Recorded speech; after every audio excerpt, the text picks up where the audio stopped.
अभी हम बात कर लेते हैं सीड मिक्स पे। तो दोस्तों सीड मिक्स हर शेड का अपना होता है। मैं कोशिश करता हूँ कि सीड बिल्कुल सिंपल और सादा हो, उसमें बहुत ज़्यादा मेहनत करने की ज़रूरत नहीं है। तीनों कंगनियाँ जो हैं, इसमें तीन कंगनियाँ कौन कौन सी हैं? एक लाल कंगनी और देसी कंगनी और गोल कंगनी। सारा साल मेरा एक ही सीड रहता है, उसमें कोई चेंज नहीं करता। हाँ, जब बहुत ज़्यादा सर्दी आ जाती है, जब बहुत पीक ठंड होती है, तो उस अस्सलामुअलैकुम दोस्तों, कैसे हैं आप सब लोग? उम्मीद करता हूँ आप सब लोग ठीक ठाक होंगे। दोस्तों, मैं हूँ आपका दोस्त निज़ामुद्दीन। आज आपकी खिदमत में एक नई वीडियो के साथ और एक नए टॉपिक के साथ आपकी खिदमत में हाज़िर हूँ। दोस्तों, मैंने एक बहुत पहले वीडियो बनाई थी सीड मिक्स पे और शॉर्ट फूड पे। वो एक समझ लें एक वीडियो की ज़ाहिर बात है बेसिक था, क्योंकि सबसे पहले शॉर्ट फूड और आपको सीड मिक्स ही गोल्डन का सबसे पहले पता होना चाहिए। लेकिन वो वीडियो में ना मेरे पास बोया माइक नहीं था और कोई से ख़ास इक्विपमेंट नहीं था मेरे पास, तो वो उस पर मेरी वॉइस जो है वो क्लियर नहीं हो सकी। बर्ड्स का शोर ज़्यादा है, लोगों ने इतराज़ किए, बहुत से लोगों ने कमेंट्स किए कि यार आप ये वीडियो कम से कम दोबारा बनाएं। तो वही वीडियो मैं आज दोबारा बना रहा हूँ। थोड़ी सी रद्दबदल ज़रूर हो सकती है, लेकिन जो है कि वीडियो तकरीबन सीड मिक्स और सॉफ्ट फूड में क्या डालता हूँ होगी वही। अभी हम बात कर लेते हैं सीड मिक्स पे। तो दोस्तों सीड मिक्स हर शेड का अपना होता है। कुछ लोग सीड मिक्स बड़ी मतलब कि कम्प्लिकेशन करते हैं, उसमें काफ़ी चीज़ें डालते हैं, और कुछ लोग बिल्कुल सादा सीड मिक्स रखते हैं। तो मेरा फार्मूला ये है, मैं हमेशा स्मार्ट वर्क करता हूँ, हार्ड वर्किंग से मेरी जान जाती है। तो मेरा अपने शेड में भी देखा होगा कि हर जो काम है वो स्मार्ट वर्किंग से ही किया हुआ है। तो मैं कोशिश करता हूँ कि सीड बिल्कुल सिंपल और सादा हो, उसमें बहुत ज़्यादा मेहनत करने की ज़रूरत नहीं है। तो मैंने क्या किया, और मेरा एक उस्ताद है जिसने मुझे ये बताया कि सीड मिक्स, और उसका नाम भी मैं ले लेता हूँ, वो हारून भट्ट है। वो आजकल पाकिस्तान में नहीं है, वो अफ्रीका में होता है।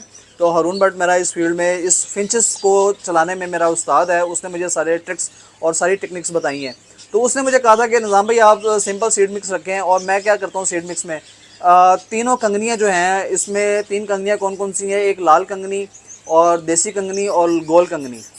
फिर बता रहा हूँ, लाल कंगनी, देसी कंगनी और गोल कंगनी, तीनों कंगनियाँ इक्वल तादाद में मिक्स कर लेता हूँ, और सारा साल मेरा एक ही सीड रहता है, उसमें कोई चेंज नहीं करता। हाँ, जब बहुत ज़्यादा सर्दी आ जाती है, जब बहुत पीक ठंड होती है, तो उसमें मैं कनेरी सीड जो है वो थोड़ा सा ऐड कर लेता हूँ।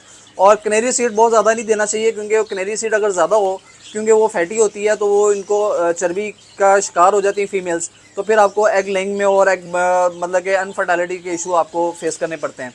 तो लिहाजा वो अब वो किस रेशो में रखी जाती है वो मैं आपको बता देता हूँ कि 1 किलो अगर कंगनी है, लाल कंगनी, 1 किलो देसी कंगनी है, और 1 किलो ये तीनों कंगनी 1 1 किलो अगर हो गई, तो उसमें कनेरी जो है वो ½ kg डलेगी।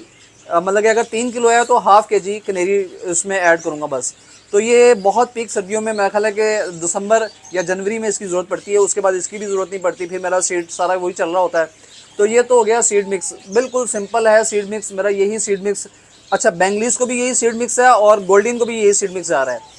गोल्डन और बेंगलीज में फ़र्क नहीं है, क्योंकि बेंगलीज ने यही सीड खिला के बच्चों को पालना है, और अल्हम्दुलिल्लाह मेरे पास रिजल्ट भी बहुत अच्छा है, बच्चे पोर्ट भरे होते हैं। अभी एक और वीडियो बनाऊंगा, उस पर बेंगलीज अपने बच्चे क्यों मारती है, वो इससे अगली वीडियो में, वो एक टॉपिक मेरे जहन में आ रहा, तो मैंने डिस्कस कर लिया।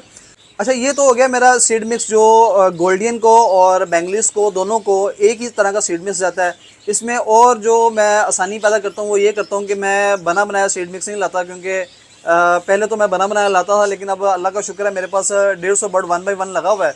तो इसमें मुझे एक क्वांटिटी चाहिए होती है सीड की। तो मैं क्या करता हूँ, एक लाल कंगनी की बोरी बाज़ार से परचेज़ करता हूँ, एक देसी कंगनी की, और एक जो हमारी गोल कंगनी होती है। इन तीनों कंगनियों की एक एक बोरी लाता हूँ। और वो इतना आसान काम है, एक मैंने एक पैमाना रखा हुआ है। अपने वर्कर को मैंने बता दिया है कि यार आपने एक पैमाना जो है वो गोल कंगनी से कलेक्ट करना है, एक पैमाना आपने लाल कंगनी से कलेक्ट करना है, और एक पैमाना आपने देसी कंगनी से कलेक्ट करना है। वो तीनों एक ही तरह के पैमाने एक बाउल में डालता है, और उसमें मिक्स करता है, और अब सीड सर्व करना शुरू कर देता है। तो ये बड़ा इजी वर्क है, ये बहुत ही इजी वर्क है। मुझे उसमें कोई ज़्यादा मतलब कि बहुत ज़्यादा हैसल करनी नहीं पड़ती, बहुत ज़्यादा मेहनत नहीं करनी पड़ती। बोरियां ला के नीचे रखता हूँ, वही ऊपर चढ़ाता है और वही खुद ब खुद सीड मिक्स करता है। हाँ, वॉच करने का मेरा पूरा हक है और मैं वॉच करता हूँ, वो CCTV कैमरा लगा हुआ है। कहीं वो गलती करता है वो बताना हमारा काम है। वो ज़ाहिर बात है, वर्कर है, वर्कर कोई भी गलती कर सकता है, वो आपने वॉच करना है, फिर आपको देखना पड़ेगा।